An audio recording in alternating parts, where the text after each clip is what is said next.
अस्सलामु अलैकुम रहमतुल्लाहि व बरकातुहू। नहमदुहु व नसल्ली अला रसूलिल करीम, अम्मा बाद, अऊज़ु बिल्लाहि मिनश शैतानिर रजीम, बिस्मिल्लाहिर रहमानिर रहीम।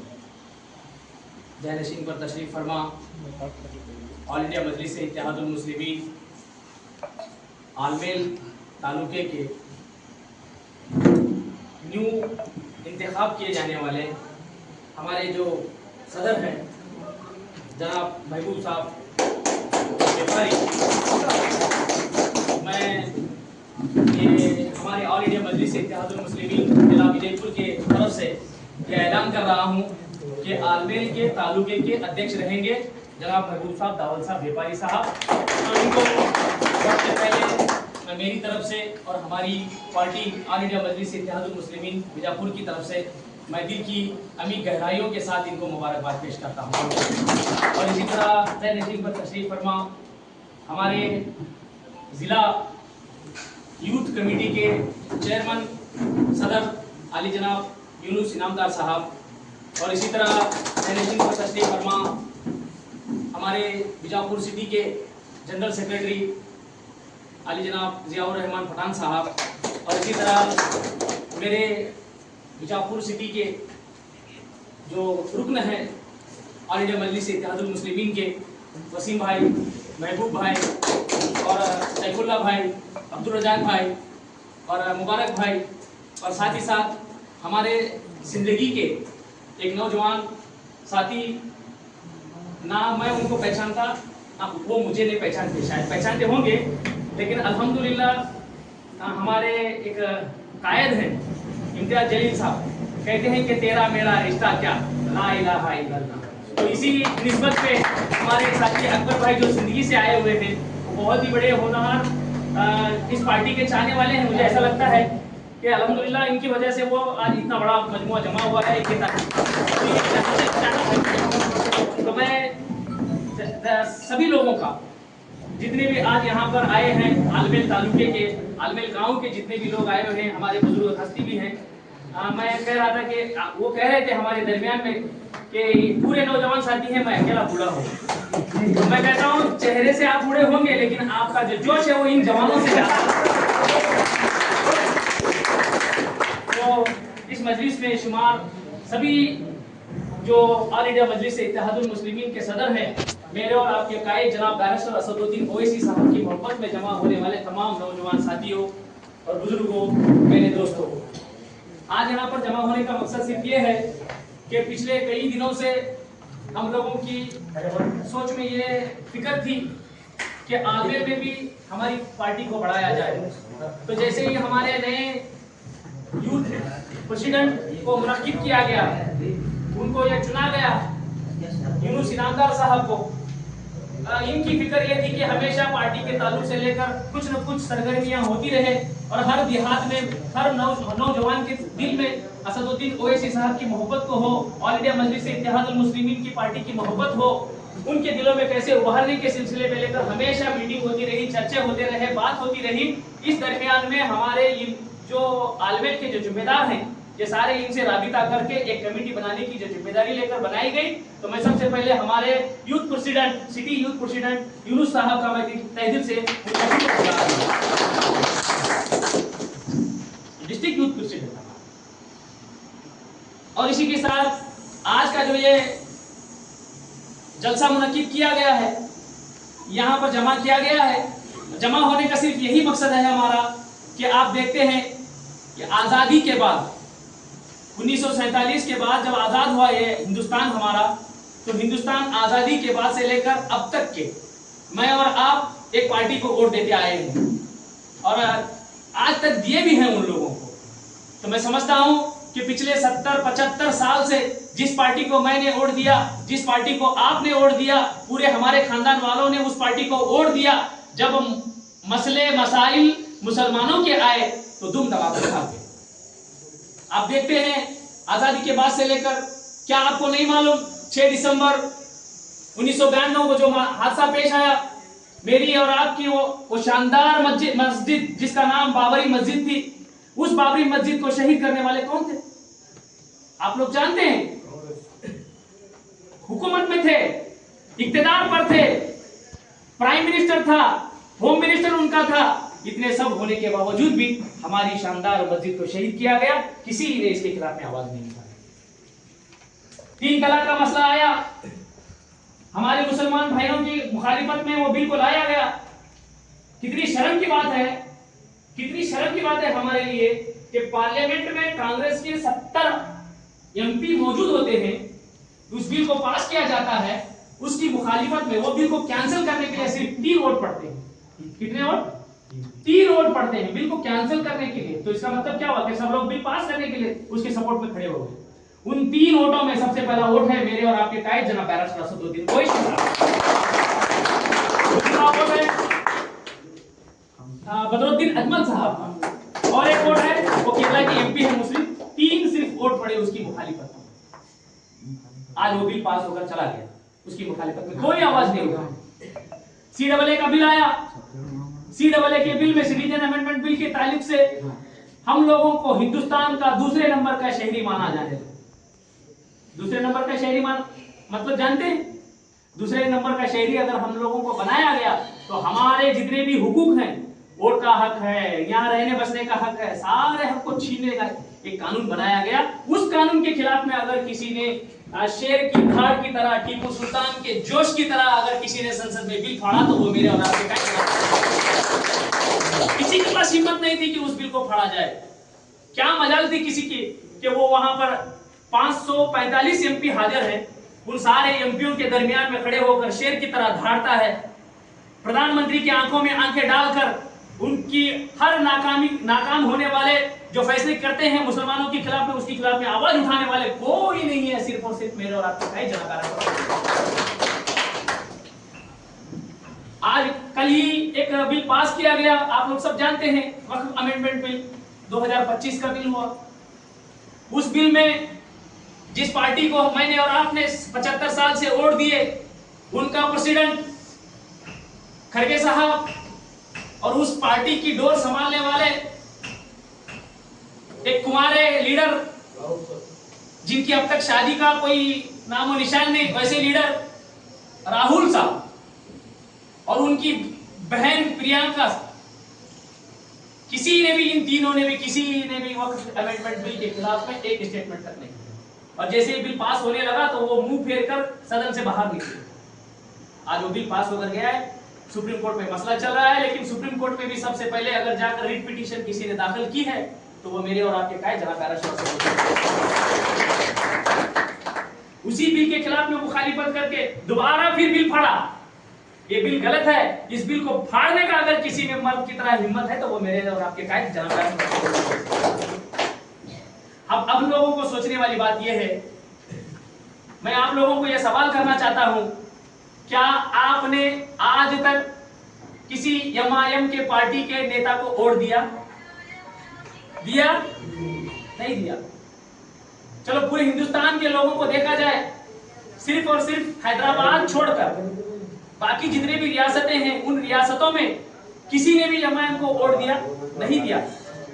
अब वोट हम उनको नहीं दिए, अब उनका फर्ज बनता है कि वो मुसलमानों की आवाज न उठाए, लेकिन फिर भी वो अल्हम्दुलिल्लाह अल्लाह का एहसान है कि हमने आज तक उनको ना वोट दिया, आज तक ना हमको उनकी ताकत को मजबूत किया, आज तक ना हम उनकी तारीफ में किसी के सामने बात करने की हमारे में हिम्मत नहीं हुई, हम उनके बारे में किसी के सामने भी नहीं बताया। इतना सब करने के बावजूद भी क्या मर्दानी ताकत होगी वो आदमी की, क्या शख्सियत होगी वो इंसान की, जिसने हर वक्त में हर मुश्किल हर वक्त में हमारी सरपरस्ती के लिए हमेशा के लिए आवाज उठाई। ट्रिपल तलाक पर लीजिए, CAA पर लीजिए, वक्फ अमेंडमेंट बिल पर लीजिए, बाबरी मस्जिद के मुखालिफत में लीजिए, मॉब लिंचिंग के मसले पर लीजिए, किस मसले पर बोलो, हर मसले पर अगर किसी का कदम सबसे पहले उठता है तो वो मेरे और आपके कायद जनाब बैरिस्टर। अब हम लोगों को ये सोचना है कि हमने वोट नहीं दिया, सिर्फ और सिर्फ वोट किसने दिए थे? तेलंगाना के मुसलमानों ने उनको वोट दिया, तेलंगाना के दलित ने उनको वोट दिया, तेलंगाना के हिंदुओं ने उनको वोट दिया। अब उनका फर्ज बनता था कि तेलंगाना के मुसलमानों के हक में सारे फैसले किया जाए। क्या जरूरत थी उनको हिंदुस्तान के मुसलमानों की बात करने की? कह सकते थे कि तेलंगाना के लिए मसले हल करो, तेलंगाना का वक्फ बिल सेपरेट कर दो, तेलंगाना के मुसलमानों के लिए ये फराए बबूदी के काम करो, कभी उन्होंने ये नहीं कहा कि तेलंगाना के लिए करो, कहा ये हर उनके पार्लियामेंट की हर स्पीच में अगर हम काट कर देखेंगे, उनकी आवाज को सुनेंगे, तो पूरे हिंदुस्तान के मुसलमानों के लिए आवाज उठाई, पूरे हिंदुस्तान के माँ बहनों के लिए आवाज उठाई, पूरे हिंदुस्तान के रहने बसने वाले आदिवासी, दलित, इन सब की आवाज बनकर सदन में आवाज उठा रहे हैं। तो अब हम लोगों पर यह फर्ज बनता है कि हम उनकी ताकत को मजबूत करने वाले हैं। एक आदमी आप लोगों को एक कप चाय पिलाएगा, आप क्या करते हैं? उसकी चाय पिए हम लोग, लेकिन दोबारा क्या करते हैं? कब मुझे मौका मिलता है कि मैं उसको चाय पिलाऊं, उसका एहसान उसको बदला दूं, उसका चाय पिला, एक चाय पिलाने का एहसान पकड़कर हम लोग एहसान के बदले उसको दोबारा चाय पिलाते हैं। क्या हमारी आवाज को सदन में उठाने वाले पर, क्या हमारी आवाज को सदन में उठाने वाला, हर हमारे बिल के मुखालिफत में आवाज उठाने वाला वो आदमी, क्या उसका एहसान हमारे पर नहीं है? अब उनके एहसानात हम गिनते जाएंगे तो बहुत सारे एहसानात होंगे, लेकिन उनका एहसान चुकाने के लिए आज हम लोगों को सख्त आन पड़ी है कि हम लोग उनकी ताकत को मजबूत करें। मजबूत करने का मकसद ये है कि हम लोग जैसे आज यहाँ पर कमेटी बनाए हैं, ये कमेटी तालुके लेवल की होगी।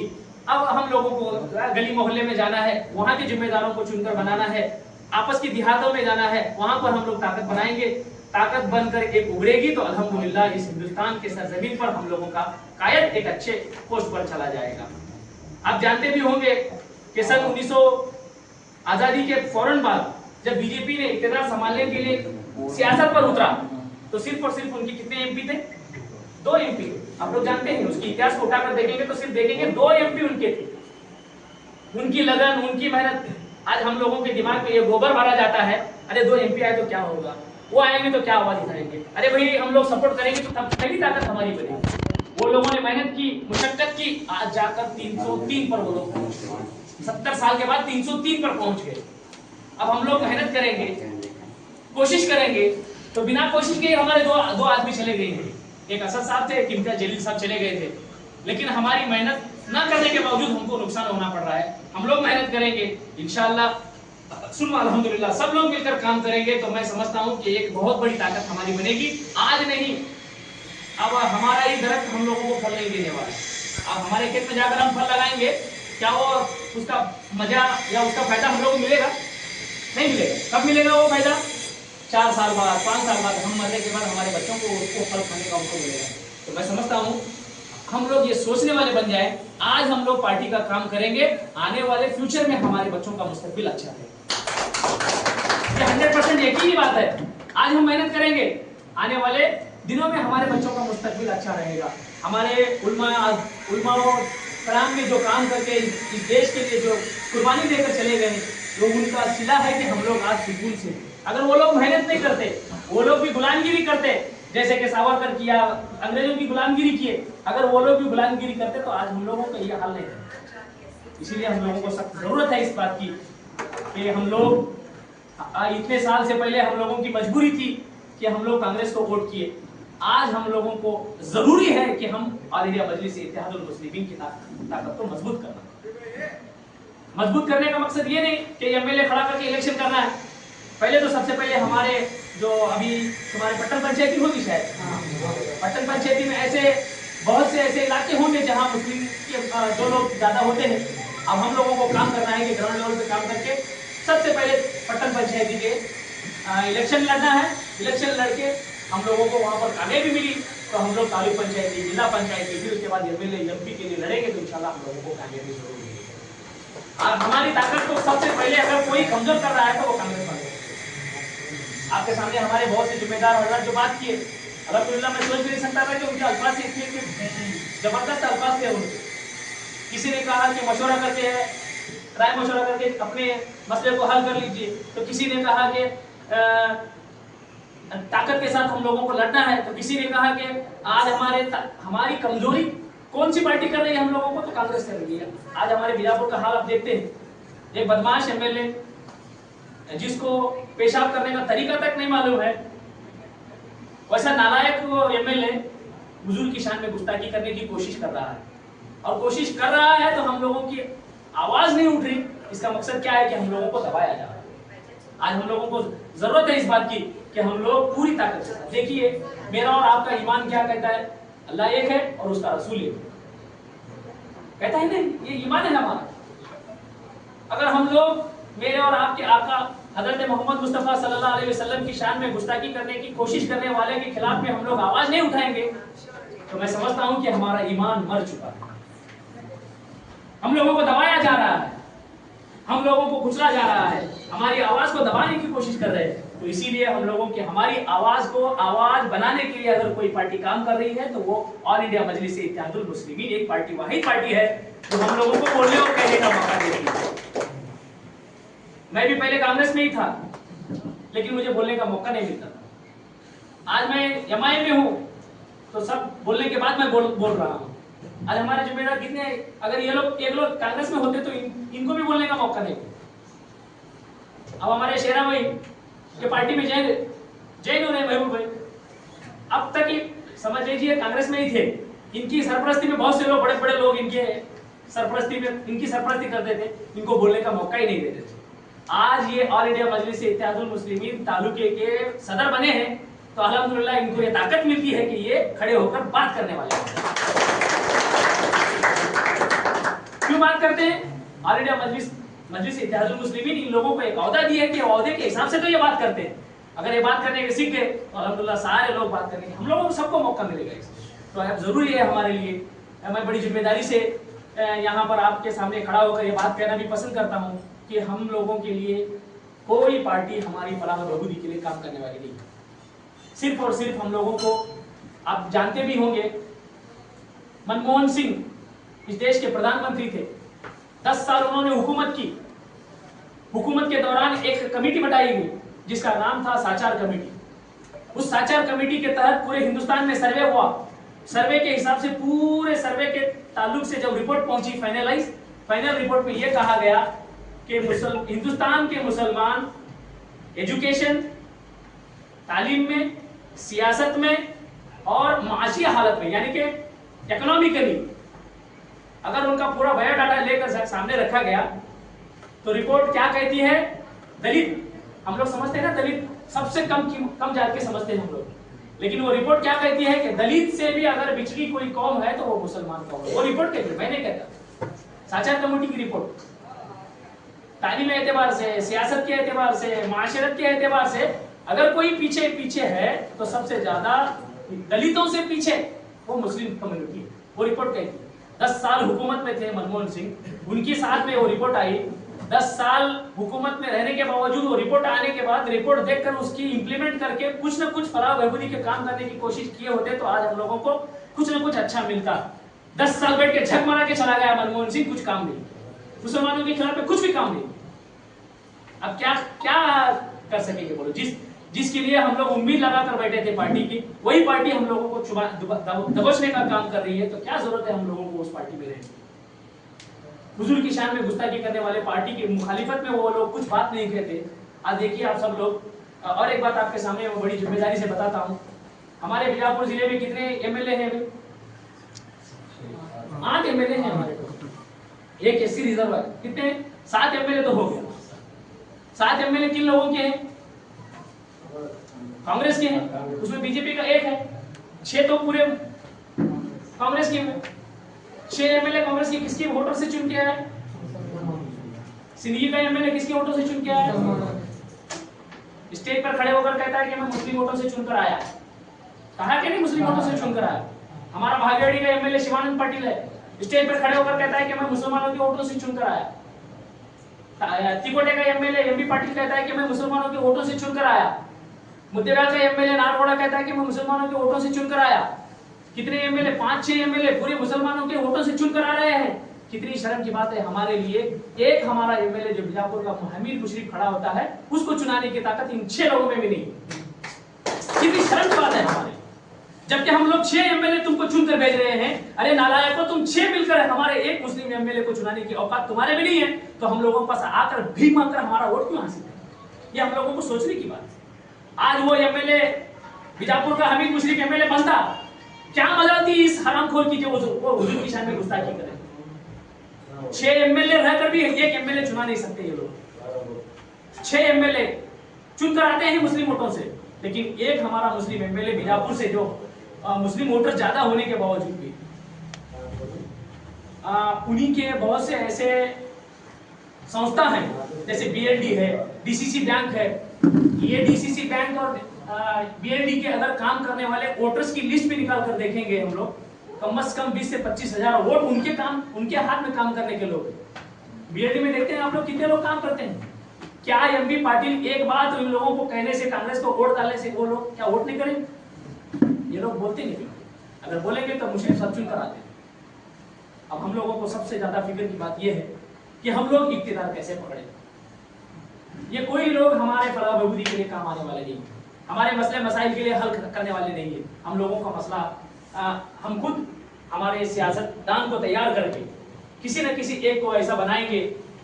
तो एक बुजुर्ग कहते थे कि सब लोग इख्तियार में बैठने की कोशिश न करें, सब लोग इख्तियार में बैठने की कोशिश न करें, किसी एक को बैठाइए, सब लोग इख्तियार में बैठने के बराबर हो जाए। आज हमारा मसला ये है कि हम लोग सब लोग हुकूमत में बैठने की कोशिश, इख्तियार पर बैठने की कोशिश करते हैं। ना तुम बैठते ना मैं बैठता हूँ, दूसरा कोई और बैठकर चला जाता है। इसीलिए हम लोगों को जिम्मेदारी के साथ, मशवरे के साथ बैठकर, आज जैसे कि आपने चुनकर हमारे महबूब भाई को चेयरमैन बनाया है, इसी तरह आप लोग बैठकर मशवरा करके किसी एक को हमारे पट्टन पंचायती में मशवरा करके हमारी पार्टी की तरफ से एक मेंबर को चुनाएंगे या 2 मेंबर को चुनाएंगे तो हमारी आवाज पार्टी वहां पर आवाज देगी। आप देखते हैं जो भी मसले हैं वो रोड पर कहीं लिखे नहीं जाते, कहाँ लिखते हैं? सदन पे लिखते हैं। अब सदन में हमारा नहीं आदमी है तो क्या हुआ, कौन आवाज उठाएगा? असद साहब जब वक्फ बिल का अमेंडमेंट बिल पास हो रहा था तो मैंने, आप लोग भी देखे होंगे उनके फोटो, उनकी आंखों में कभी आंसू किसी ने नहीं देखे, लेकिन उस वक्त उनकी आंखों में आंसू थे। अकेलापन, ऐसा अकेलापन महसूस किया उन्होंने, ऐसा अकेलापन महसूस किया कि उस वक्त उनकी आंखों से आंसू टपक पड़े। अब उनकी आंसू टपक पड़े हैं तो अब उनकी आंसू को पोंछने वाले का काम हम करना है। किस तरीके से, भले ही वो जो भी हो, उनके हक में हमको वोट करना है, उनकी ताकत को मजबूत करना है। मजबूत करने के लिए सबसे पहले आपको कमेटियां बनाना है। तालुकी कमेटी है, उसके बाद नगर कमेटी है, मोहल्ले वाले कमेटी बनाइए, बूथ की कमेटी बनाइए, उस सबको बनाकर एक ताकत मजबूत करेंगे। मैं आपके सामने और एक मसला बताना चाहता हूँ कि बीजापुर की एक मस्जिद थी, आयुर्वेदिक कॉलेज देखें आप लोग, आयुर्वेदिक कॉलेज के अंदर एक मस्जिद थी हमारी, 14 एकड़ जमीन वक्फ की थी। जब 14 एकड़ जमीन के साथ और मस्जिद के साथ पूरा मसला था तो वहां कुछ मसले पेश आने के बाद वो मस्जिद के लिए सिर्फ और सिर्फ 1 गुंठा जगह छोड़े, मस्जिद का और सामने का 1 गुंठा जगह छोड़े। तो मसला बहुत पेचीदा हो गया। दलित लोगों के लिए वो घर बना रहे थे वहां पे, तो मस्जिद पेचीदा हुआ। तो मैं हमारे जो जिम्मेदार हैं उन लोगों को एक मशवरा दिया कि सियासत के एतबार से एमपी पार्टी को हम लोग कहीं नहीं डराते, आप लोग ज्यादा सर वाले ताकत के साथ जाएंगे, मतलब वहां पर बहुत से लोग गए तो तभी वो लोग डरते हैं, नहीं तो नहीं डरते। तो जैसे ही बोलने के बाद पूरे मोहल्ले के लोग, कम से कम 1-2 हजार लोग उनके घर चले गए। तो जाने के बाद एमपी पाटिल साहब की हवा निकल गई इन लोगों को देखकर कि इतनी ताकत के साथ ये लोग आए। तो जैसे ही देखे तो हमीद मुश्रिफ को बुलाकर कहा कि जिस मस्जिद के लिए आप आए, क्या काम के सिलसिले में आए, आपको जितना जगह चाहिए उतना जगह लेकर बाकी का जगह हम लोगों को छोड़ दो। तो 10 गुंठे जगह मिली। उसके बाद कब मिली? जब हम मुत्तहिद होकर ताकत के साथ चले गए तो हमारी आवाज है। हमारे लोगों की ताकत को कमजोर करने का काम ये लोग कर रहे हैं। इसीलिए मैं बड़ी जिम्मेदारी से आप लोगों से दुआ करता हूं कि आप लोग किसी के बहकावे में न आकर मोहब्बत के साथ, इत्तेहाद के साथ, इत्तेफाक के साथ हम लोग ताकत के साथ हमारी ताकत को मजबूत करेंगे। तो अल्हम्दुलिल्लाह आप देखिए, आज यहाँ का ही मसला लीजिए आप, कोई भी मसला आया सबसे पहले हमारे लोग हम लोगों को दबाने की कोशिश करते हैं। अब इनके खिलाफ में आवाज कौन उठाएगा? कांग्रेस वाले उठाने की कोशिश करेंगे तो कांग्रेस का लीडर उनको दबाएगा। जो लोग आवाज उठाना चाहते हैं हमारे मुस्लिम लीडर, उनको दबाने की कोशिश करें, तो फिर मसले का हल कैसे निकले? इसीलिए आवाज उठाने की ताकत अगर किसी पार्टी में है तो वो ऑल इंडिया मजलिस पार्टी में है। तो आप लोग जुड़कर काम करें, ताकत के साथ काम करें, महबूबे का साथ दीजिए। आप लोग इनका साथ देंगे, ताकत लगेगी, ताकत के साथ काम करेंगे तो अल्हम्दुलिल्लाह बहुत बड़ा काम हमारा बन जाएगा। आप लोग साथ देंगे ना भाई? आप लोग साथ देंगे, एक ताकत बनेगी। बहुत से हमारे मसले हैं, यही मसला एक ही नहीं है, ऐसे बहुत से मसले हैं हमारे। इन मसलों का हल मैं और आप मिलकर काम करेंगे। असद साहब की ताकत को मजबूत करेंगे, अकबर साहब की ताकत को मजबूत करेंगे, हमारे कर्नाटका में पूरे जमायत की ताकत को मजबूत करेंगे तो आने वाले दिनों में बहुत अच्छा काम हमारा बनेगा। 88% हमारे मुस्लिम वोटर्स लेकर हम लोगों की आवाज के साथ कोई आवाज काटने वाला नहीं है। सिद्धरामैया खुद कहता है कि 88% हम मुस्लिम वोट लिए, लेकिन 88% मुस्लिम वोट लेने के बावजूद मुसलमानों के मसले पर किसी की एक भी आवाज नहीं। आज ही का ताजा मसला देखिए, 4% रिजर्वेशन किसमें था मुसलमानों को, जो कॉन्ट्रैक्टर काम करते हैं उसमें सिद्धरामैया अनाउंसमेंट किया था कि 4% कॉन्ट्रैक्टर पे मुसलमानों को रिजर्वेशन मिले। तो बहुत से मसले उस बीजेपी वालों ने मुखालिफत की, लेकिन आज अभी आते आते मैं पेपर में देख रहा था कि जैसे ही राज्यपाल पास बिल गया तो उस बिल को रिजेक्ट करके भेजा, आज ही भेजा। क्या कर, सबसे पहले दिल की अभी गहराइयों के साथ मुबारकबाद पेश करता हूँ कि जिन लोगों ने बड़ी जिम्मेदारी से हम लोगों को कांटेक्ट करके हमारे साथ राबिता कायम करके ये कमेटी बनाने के लिए जो मेहनत की है, मुशक्कतें की है, अल्लाह हम तो कुछ नहीं दे सकते, मैं तो कुछ नहीं दे सकता उसके साथ। मैं बस यही दुआ करता हूँ कि अल्लाह लोगों की हिफाजत करे, अल्लाह इन लोगों का साथ दे कि जैसे वो पार्टी को लेकर यहाँ पर काम करने के लिए जिम्मेदारी से काम करने की कोशिश कर रहे थे, अल्लाह इनको आगे बढ़ाकर इनकी कदमों में ऐसी ताकत मजबूत अता करे कि वो हर एक की मुखालिफत में अच्छे फैसले के साथ वो काम करने वाले बन जाएं। हम भी आप लोगों के साथ हमेशा ऐसे ही रहेंगे, जो भी मसले मसाइल आपको आएंगे अल्हम्दुलिल्लाह आप लोग हम लोगों को कॉल करिए, मैं भी रहूंगा, पूरी हमारी टीम रहेगी बीजापुर की, आपके साथ में रहेंगे इंशाल्लाह। मैं और आप मिलकर एक अच्छा काम करेंगे। तो इसी के साथ मैं दिल की अभी गहराइयों के साथ आपके साथ सबसे पहले मैं माफी भी चाहता हूँ कि पहले ही मैं आपसे माफी मांगना चाहिए था कि मैं भूल गया। 1 बजे का हम लोगों को टाइम दिया गया था कि हम लोगों को पहुंचने में बहुत देर हुई, काफ़ी देर हो गई, इसीलिए मैं दिल की एक छोटा भाई समझ कर मुझे आप लोग मुझे माफ़ करिए, क्योंकि वो बहुत काफ़ी देर से पहुंचे हैं हम लोग। इसीलिए मैं आपके साथ माफ़ी चाहते हुए बस यही दुआ गो हूँ कि अल्लाह ताला मुझे और आपको मिलकर मोहब्बत के साथ, इत्तेहाद इत्तेफाक के साथ बैरिस्टर असदुद्दीन ओवैसी साहब की ताकत को मजबूत करने की ताकत हम लोगों को सलाहियत दे।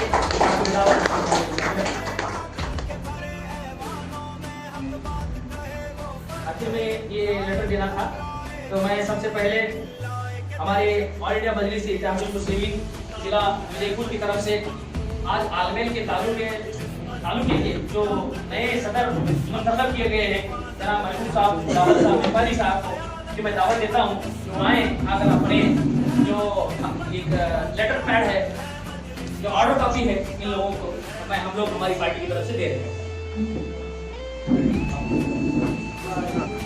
जरा बैठो ऐसे थोड़े।